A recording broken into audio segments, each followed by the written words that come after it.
জনপ্রিয় অভিনেতা সিদ্দিকুর রহমান দীর্ঘ কারাবাস শেষে এখন নতুন এক জীবনধারায় ফিরেছেন।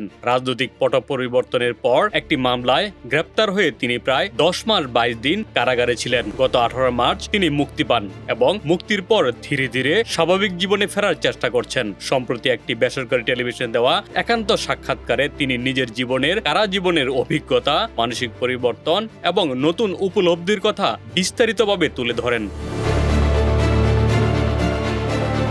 তিনি জানান, 2025 সালের 29 এপ্রিল গ্রেপ্তারের পর থেকে দীর্ঘ সময় তাকে কারাগারে থাকতে হয়। এই সময়টাকে তিনি শুধু শাস্তি হিসেবে না দেখে নিজের জীবনকে নতুনভাবে বোঝার সুযোগ হিসেবে দেখছেন। সিদ্দিক বলেন, কারাগারের জীবন তাকে অনেকটা আত্মসমালোচনার সুযোগ দিয়েছে। সেখানে প্রচুর সময় পাওয়া যায় নিজের ভেতরটা নিয়ে ভাবার। আগে তিনি ধর্মীয় অনুশীলনে নিয়মিত না থাকলেও কারাগারে থাকার সময় তিনি নিয়মিত কুরআন তেলাওয়াত করেছেন এবং 5 ওয়াক্ত নামাজ আদের অভ্যাস গড়ে তোলেন।